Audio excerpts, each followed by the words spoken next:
দিনের যে কোনো একটা সময় আমাদের নিজেদের সাথে একটু কোয়ালিটি টাইম স্পেন্ড করা কিন্তু অবশ্যই উচিত। এই ছোট ছোট মুহূর্তগুলোই নতুনভাবে কাজে ফেরার শক্তি যোগায়। রোজ ভিডিও দেওয়া, গল্প বলা সবসময় হয়ে ওঠে না, কারণ আমি তো ইনফ্লুয়েন্সার নই, একজন 9 to 5 ডিউটি করা কর্পোরেট স্লেভ। সারাদিন team meeting, excel sheet, target এইসব সামলাতে সামলাতে সব কিছু ভুলে গিয়েও আমার মনে পড়ে যায় রান্নাটা, ভিডিও বানানোটা আমার ভালোবাসা। সবাই বলে রেগুলার পোস্ট না করলে গ্রোথ হয় না, তা ঠিক, তবে আমার মতে কন্টেন্ট যদি হৃদয় থেকে না আসে তবে সেটা পোস্ট না, শুধুই আপলোড। তাই যখন ভিডিও করি মন প্রাণ ঢেলে করি। যাই হোক, আজ বানাচ্ছি দই পাবদা, পাবদা মাছ আর দইয়ের যুগলবন্দি।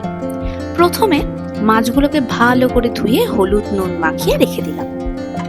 সর্ষে, পোস্ত, কাঁচা লঙ্কা ও সামান্য জল দিয়ে একটা স্মুথ পেস্ট বানিয়ে নিলাম।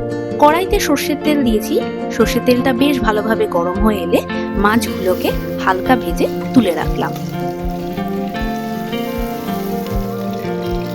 এবার তেলে কালো জিরে, কাঁচা লঙ্কা ফোড়ন দিয়ে যোগ করলাম ওই সর্ষে পোস্ত পেস্টটা। একটু নাড়াচাড়া করে যোগ করলাম আমাদের আজকের হিরো ইনগ্রেডিয়েন্ট, ফ্যাটানো টক দই। স্বাদ মতো নুন দিয়ে কিছুটা জল ঢেলে দিলাম।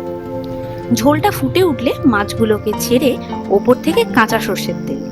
ব্যাস, গরম ভাতে আর কি চাই। ভালোবেসে রান্নাটা করলাম। যদি ভালো লাগে জানিও। আবার দেখা হবে পরের একটা ভিডিওতে।